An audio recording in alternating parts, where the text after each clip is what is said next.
Olha, eu entendo que a que sofreu mais e deu mais dificuldade na gestão foram as escolas. Isso é, instituições de ensino, o superior e o básico. E escola sofreu mais do que o superior. 20 de junho, não, 20 de março De de março de 2020. Tem que parar tudo, né? Tá. Daí, em uma semana, nós conseguimos entrar no ar. Ou seja, aulas remotas. Foi assim, reconstruir tudo. Loucura. Tanto deve ter no sido. superior como no ensino básico. E a gente se reinventou em pouco tempo. Eu lembro demais que eu trabalhava de domingo a domingo, 15 horas todo dia, marcado de relógio, sentado lá no computador, vídeo reunião. O que eu fiz aqui? Então, Ah, eles chegaram e foram animar o pessoal, dizer que dava certo, com a metodologia que nós vamos usar, a parte tecnológica. Então, dividimos em várias equipes, um resolvendo a parte pedagógica, outro resolvendo a parte tecnológica, comprando equipamentos onde estava ainda aberto, que podia vender as coisas, para rapidamente e capacitar os professores, né, para que eles ministrassem aulas remotas. da casa deles. Da casa deles. Naquele primeiro momento, tinha que ser da casa deles. Os que não tinham computador, alguns pegaram conosco, outros só tinham em casa mesmo. A gente orientava, não tinha câmera a gente providenciava, e assim foi os primeiros momentos. Foi muito traumático. Porque a educação infantil, né, quanto mais jovem a criança, mais difícil essa Segurança, interação ali. Então foi mais complicado. Depois começou a parte das avaliações, que também foi outro desafio. Depois que começou as aulas, aí pronto, agora vamos pensar como é que nós vamos avaliar. Então também foi difícil. Como fazer para ter uma avaliação fidedigna, para que os alunos pudessem responder de maneira não pesquisada e pudessem responder de uma avaliação que a gente pudesse acreditar. Então, foi muito difícil nesse aspecto de sair de um aspecto. Hoje nós temos uma experiência muito boa e muito profunda sobre o assunto e sabemos até o que pode funcionar em termos remotos e em termos presenciais, caso a lei permita, porque ainda tem esse aspecto. Na época, a lei não permitia, eles mudaram a legislação na época, reeditaram decretos para que permitissem as nossas aulas remotas. Isso para o Brasil todo. Tá? Então não foi uma coisa fácil. A gente tinha que estudar a legislação, ver o que podia, o que não podia, mas hoje a gente já sabe como usar as aulas remotas e em que é que elas podem funcionar e em que é que não funciona. Tá? Mas isso foi uma aprendizagem lenta e gradual ao longo dos dias. Cada dia era como se fosse um mês. Imagino, viu? Eu imaginei logo no começo da pandemia que nós não iríamos, que não ia parar logo. Ia ser uma complicação muito grande. Então me preparei para vários meses.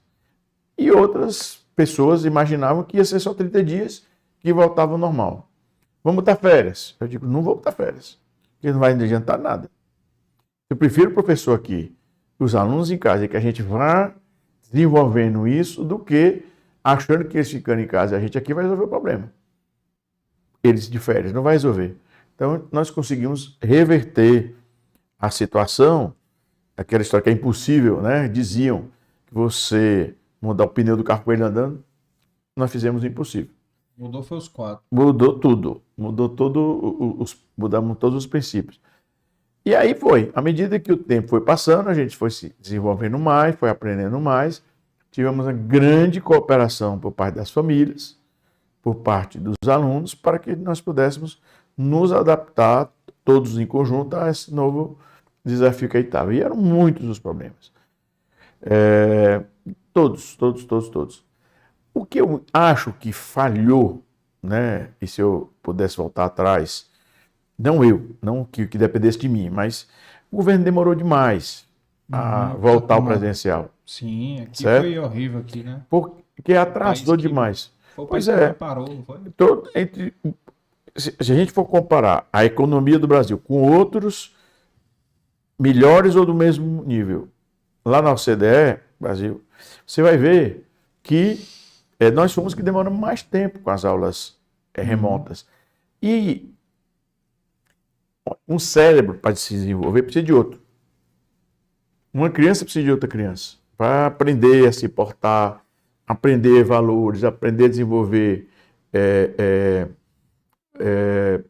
a própria matemática, o português. E aí isso foi podado de uma vez durante o quê? 2 anos.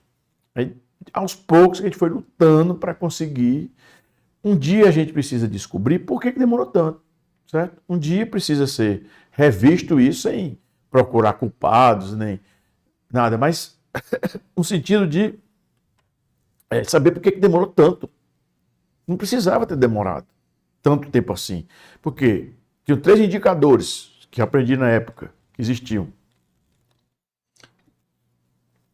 Quantidade de leitos de UTI ocupados, quantidade de pessoas que procuravam as unidades de saúde e a quantidade de óbitos. Desculpe estar falando isso, mas essas três problemas, tragédias, tá? Mas eram indicadores.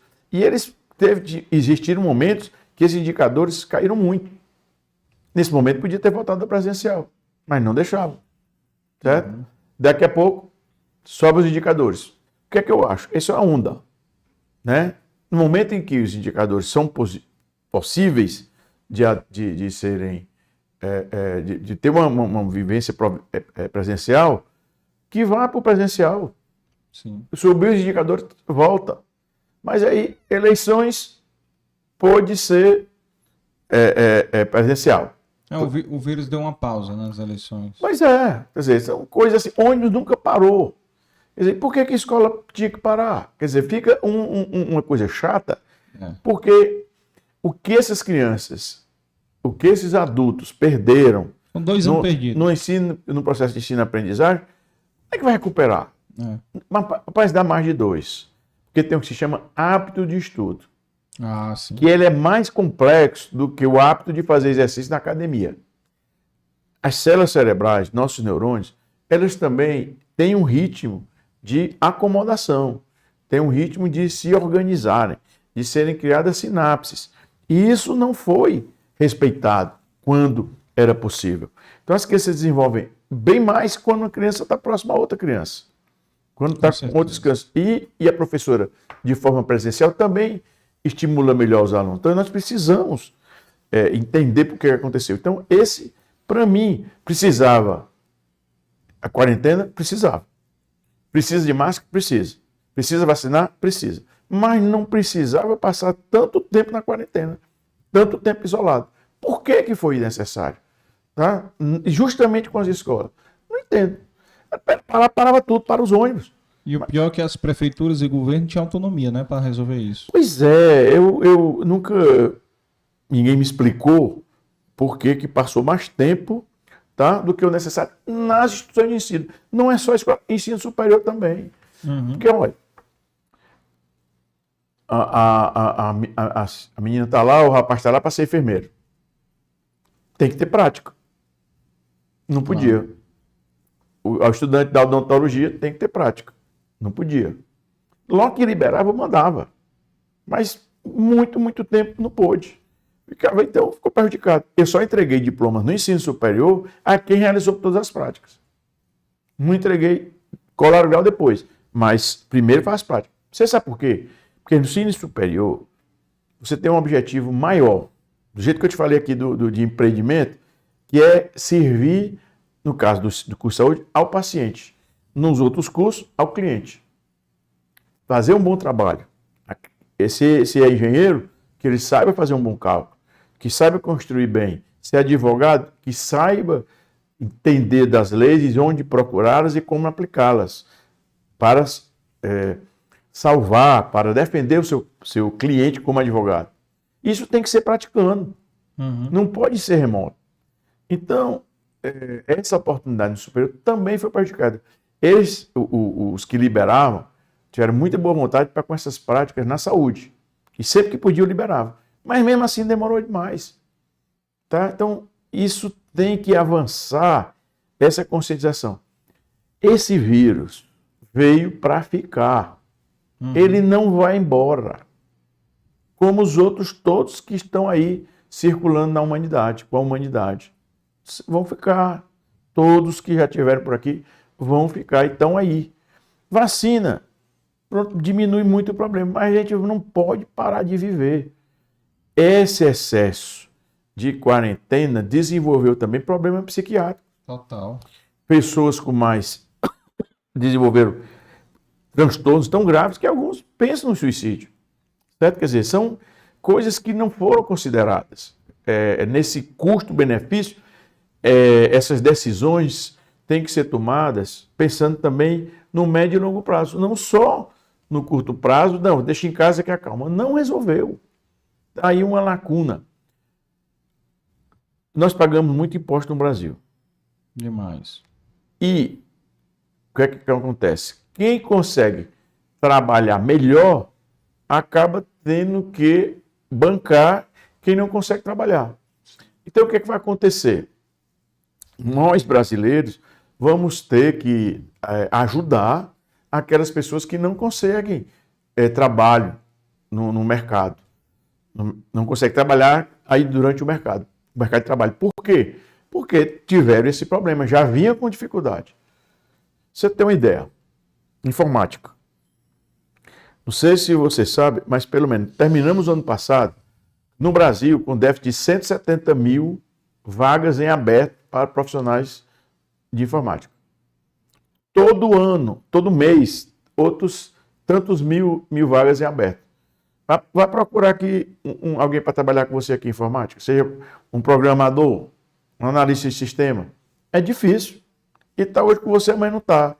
Por quê? Porque essa lacuna também foi potencializada, foi aumentada por conta nessa dificuldade desses profissionais serem capacitados junto a professores. Mas podia fazer em casa? Pode, mas não dá o mesmo resultado. Certo? Você tem que ter uma autodisciplina muito grande para aprender uma capacitação dessa distância. Se não tem uma autodisciplina, então não vai resolver tanto. Então tá aí. Quer, não tem emprego. Pois vá para a informática. Em 2 anos você já começa a ganhar o seu dinheiro. Se ficar 4 anos, você ganha 2, 3 vezes mais do que esse salário inicial. Então, o que é que vai acontecer? Vamos ter aqueles que vão pagar os impostos cada vez mais altos para aqueles que não conseguem se colocar no mercado de trabalho. E isso, a pandemia também prejudicou. Isso não foi visto. Tá? Sou a favor da vacina, sou a favor da máscara, a favor de tudo isso. Achei que faltou bom senso na hora de liberar. Mas isso é história, não sou eu que vai identificar por que isso aconteceu e tenho que me adaptar à realidade do dia a dia, do hoje, do agora. E tocar e tentar superar essas dificuldades que os nossos alunos tiveram durante a pandemia, seja no ensino básico, seja no superior. Com mais alguns meses, o final desse semestre, começo do outro, a gente já resolve isso. Mas tem que dar duro, tem que estimular de diversas maneiras. Porque o hábito de estudo foi bastante prejudicado. Com certeza, com certeza.